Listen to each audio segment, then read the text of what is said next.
Good morning everyone, this is Regine from Group 13 and we're going to discuss about the traditional game that we have chosen, which is Tumbang Preso.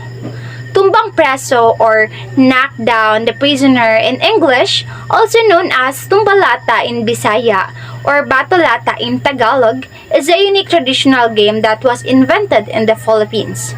The name of this sport is derived from the Filipino words tumba, which means to fall, and preso, which means prisoner, translating it to fallen prisoner. Honestly, I've done some research about some details of this game and I was able to figure out that there is actually no known date as to when this game was created, who invented it, or any specific region where it was originally made. Moreover, the game is played on backyards, streets, and open areas. It borrows elements from tag and dodgeball to inculcate in those who play it strategic thinking and agility. The children who found it fun would gather with whichever materials they had and start playing the sport. Its popularity has been passed from generation to generation, and until today, it still commands significant attention from children and some adults across the globe. Now, let's move on to the mechanics of the game. Good day, everyone. So, the primary objective of this game is to knock down the guarded prisoner or can. The equipment needed for Tumbang Preso is a small can and a sleeper or small flat stone. This is called pamato. Ideally, the game involves maximum of 9 players, although kids usually adjust the number of participants. One of the players serves as the guard or it, and then the rest are the hitters. Tips on playing Tumbang Preso. First, choose a pamato that is right for you. Second, practice your aim. Third, study the movement of your opponents. Fourth, act fast. And then fifth, develop quick thinking. Mechanics of the game. First is the markers. The players draw a two line at one point of the ground, while a small circle is drawn a few meters away on the other side. Next is choosing the first cut. They do this by throwing their pamato at the two line. Each player tries as much as possible to hit the marker, or at least, he makes sure his pamato lands closest to it. Otherwise, if his pamato landed the farthest, he becomes the first guard or it. The guard's roles.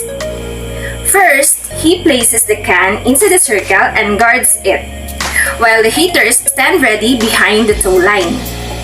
At his signal, the hitters start throwing their pamato at the can. Once the can is hit and knocked down, he quickly retrieves it and puts it back again inside the circle. Then he runs after the hitters and tags those trying to retrieve their pamato.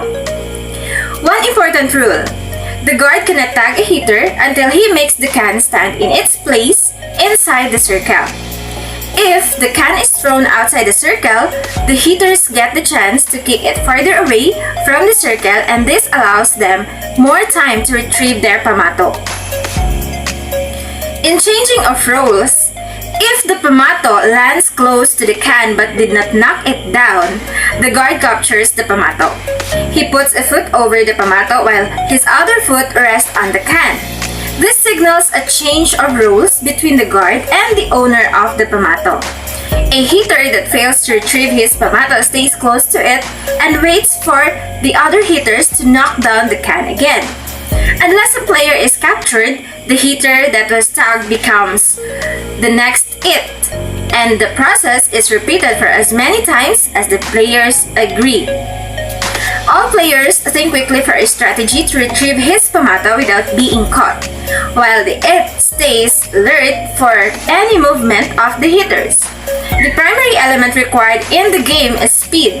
Speed in thinking of strategy and speed in running away from the guard or it.